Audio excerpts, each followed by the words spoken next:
Well, it's just gone 7 o'clock on this Saturday evening. I'm Faith Mangope with Ntabiseng Ndlovu as our sign language interpreter. This leads at the bulletin.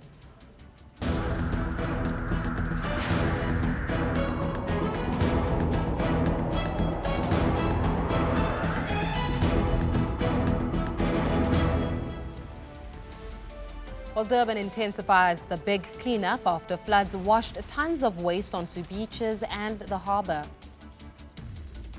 President Cyril Ramaphosa speaks out against all forms of intolerance as the country celebrates 25 years since its first democratic election. We start off with this. All hands were on deck as the cleanup of the Durban beachfront and harbour intensified today. Large volumes of waste and vegetation polluted the harbour after the heavy rain and flooding. Authorities say the port hasn't been fully operational since then, as waste has impeded the movement of vessels. Mawande Keswa has got this report. Over 100 people flocked down to the Durban harbour as cleanup operations continued. They collected hundreds of bags of debris, with the main focus being plastic. Despite the piles of plastic distorting the landscape, the industry says its products are not to blame. Well, we're also very sad to see our products lying on the beaches, in the rivers, in the harbour, and it doesn't belong there. That's why we always say plastic don't litter, people do. How are we going to change that perception for people not to dump, not to litter? Experts agree people have a bigger role to play in reversing the negative impact of plastic and polystyrene on both marine life and humans. If you've seen anything that's been washed down here, you are part of the problem, and so you need to help become more conscious and be more environmentally friendly. Over 100,000 sea animals die annually due to plastic pollution. Organizers of the cleanup say more needs to be done to conserve marine life. I think I speak on behalf of everybody when I say we collected at least 80% of plastic today. So yeah, it just goes to show that we do have a plastic management issue in South Africa, and we need to start doing something about that. The cleanup of the beachfront and harbour is to continue in the coming weeks. Mawande Keswa, Durban.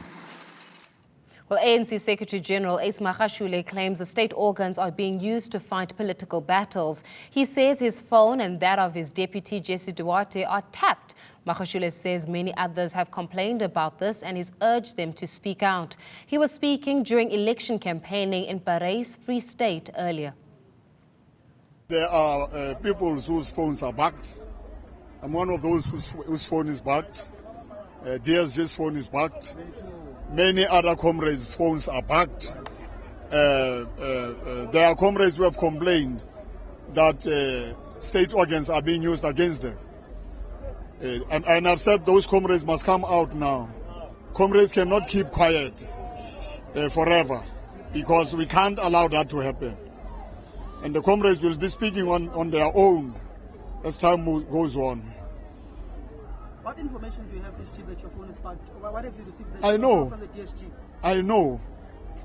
We have been speaking about this. And this is actually being heightened now. And we are actually once more saying to people, please don't use state organs against the leadership of the ANC. Would this be President Cyril Ramaphosa or Pravin Gordhan? All right. I don't know who's using this. We are just warning people that don't use state organs to fight political battles. President Cyril Ramaphosa has condemned those who still display the old South African flag. He says they're undermining a sense of nationhood. Ramaphosa was delivering the Freedom Day address in the Eastern Cape town of Makhanda today, but he arrived to find disgruntled residents who say for them life hasn't improved in 25 years of democracy. Lindsay Detlinger has got the story. Tensions running high as residents wait for the president's arrival. They want him to see how they live. Sylvia Janki has no running water and no toilet. Here, sewage runs down potholed streets as rubbish piles up. I am going to vote for ANC. Yeah. My parents have vote for ANC since 1994. I don't feel to vote for another. President Cyril Ramaphosa says South Africans can't be free while so many live in poverty. We cannot be a nation of free people when funds that are meant for the poor are wasted, when funds are lost, when funds meant for the poor are stolen.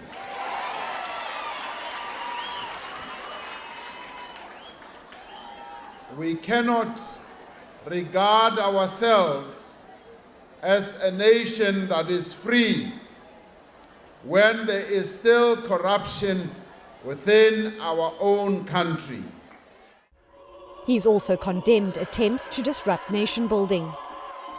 Despite the progress we have made, we are, to be honest, still confronted by sinister attempts to undermine the unity of our nation through acts of racism, through attacks on foreign nationals, and in the open display of the old South African flag. He says South Africa is entering a new phase of democracy in which addressing unemployment, crime, corruption and gender-based violence will have to feature prominently. Lindsay Dentlinger, Makanda. Well, the man who led the official opposition for the DA for 7 years after its inception has mixed feelings about the past 25 years. Tony Leon spoke to ENCA's Vuyo Mvoko, who began by asking him about the challenges facing the country. I think this idea that somehow you must reject everything that once belonged to you, to quote from Edmund Burke, in the sense that, you know, gutting the civil service of its expertise, Eskom particularly, is an example of that, the current crisis we've got there. That was a mistake. I think people could have been kept on and new people brought in, and we could have had an electricity provider that could generate enough electricity. I think terrible planning decisions that were made, both or not made, in the case of the previous government being told you've got to have more power stations or you're going to run out of electricity, and that was rejected. And by the time they realized there was a crisis and there were blackouts, they then rushed to build them in an incompetent way. And one of the reasons that it was badly done was there were so many other interests involved, including the corrupt interests, including having the ruling party allowed, which really shouldn't be allowed in any democracy, to have commercial positions in government projects. I mean, that is an extraordinary proposition, but that's what Chancellor House is. And a number of other factors, and also that we treat state-owned enterprises, which I'm, not the world's biggest fan of, incidentally. I'm more on the free market side. But we treat state-owned enterprises as a sort of playground for cadres and connected people to be dumped as directors when they don't have the expertise or the engineering background to execute proper decisions. Do you think most or all of it was done deliberately, or was just perhaps, say, what? An accident of history? Well, I think some of it was based on the arrogance. We know better, and that, you might say, was the government before Zuma, but at least that was delivering us 4.5% economic growth under Mbeki.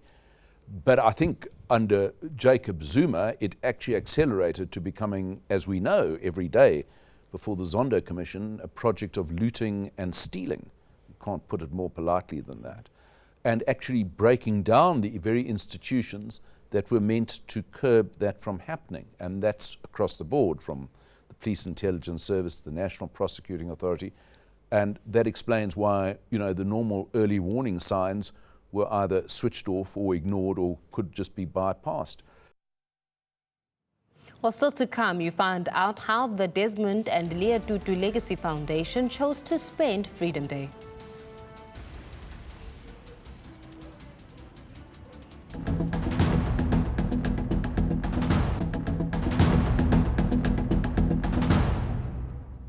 Welcome back. Now, a pop art exhibition sharing memories and celebrating stalwarts of the fight for democracy. That's how the Desmond and Leah Tutu Legacy Foundation chose to spend Freedom Day, and with it unveiled a book to honor the Archbishop. ENCA's Stephen Crewson has more.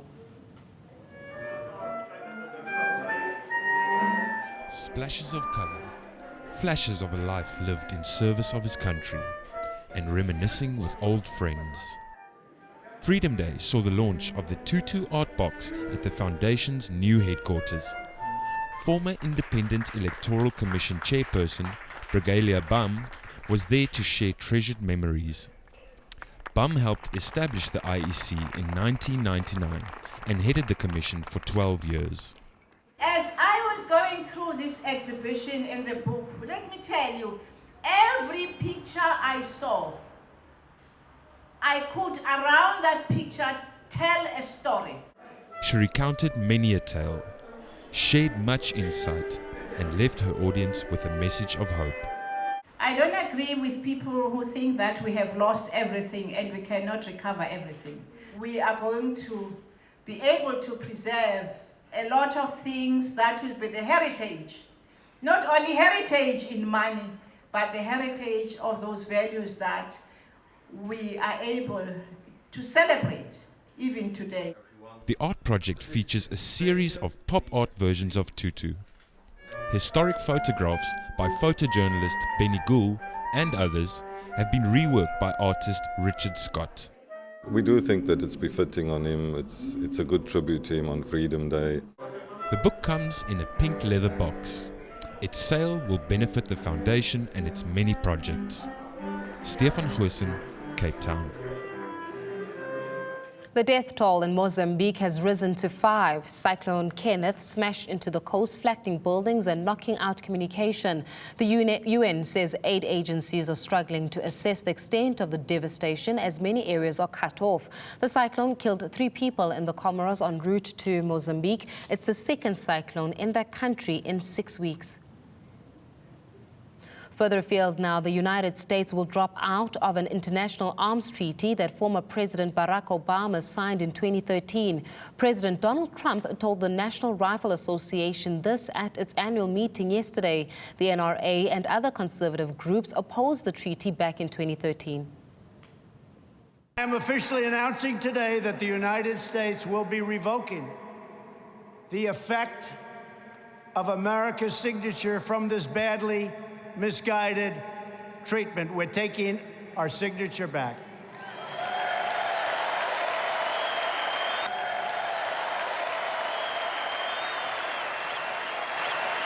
The United Nations will soon receive a formal notice that America is rejecting this treaty.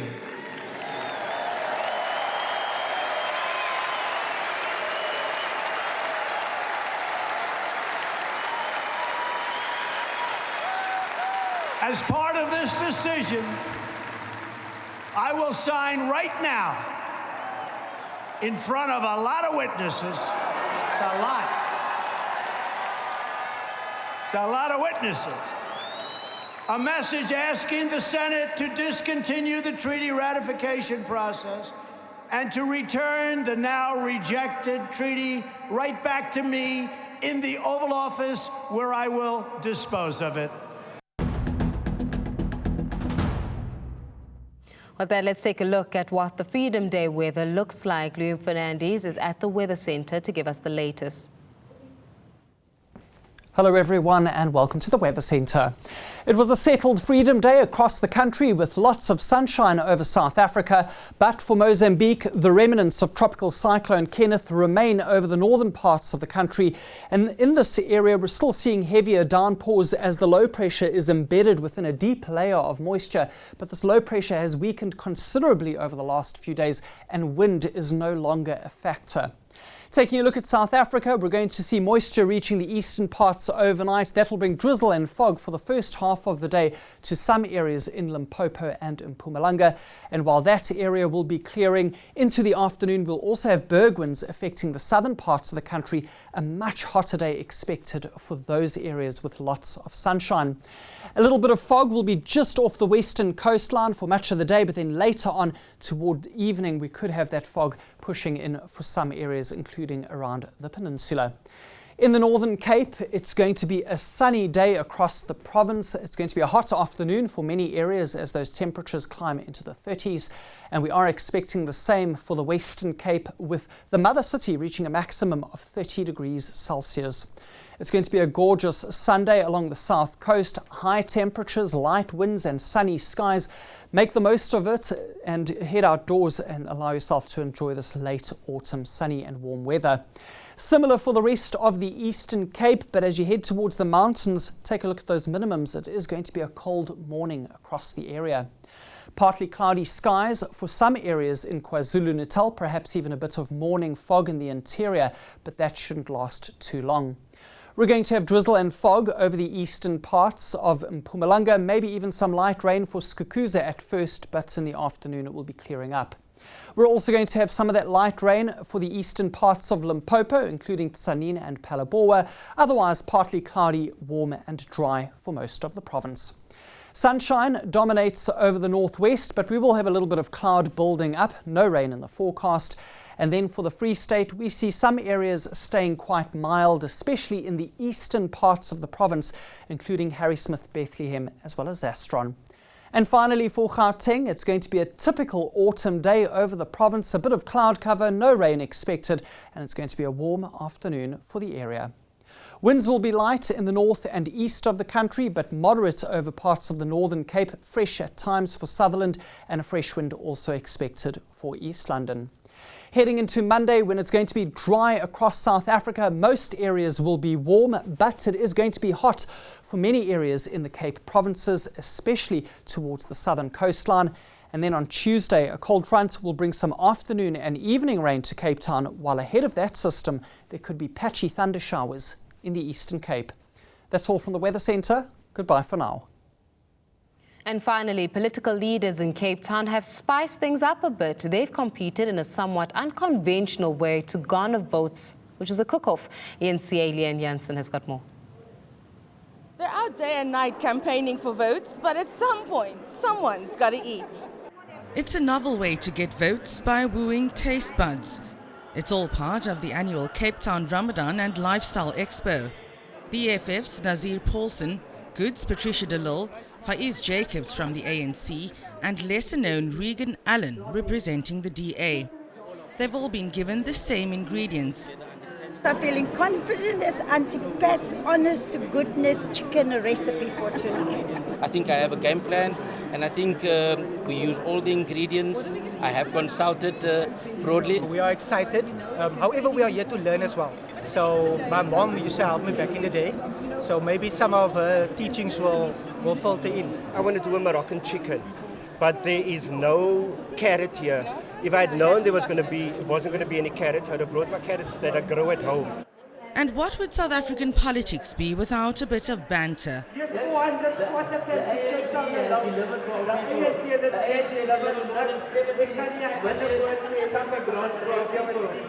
In the end, this is what they've whipped up. Despite what might happen at the polls, here in the kitchen, Goods Auntie Pat reigns supreme. Leanne Jansen, Cape Town. Let's recap on the headlines now. Durban intensifies the big cleanup after floods washed tons of waste onto beaches and the harbour. President Cyril Ramaphosa speaks out against all forms of intolerance as the country celebrates 25 years since its first democratic election. Well, that's it for Newsnight this evening. Have a fantastic rest of your Saturday.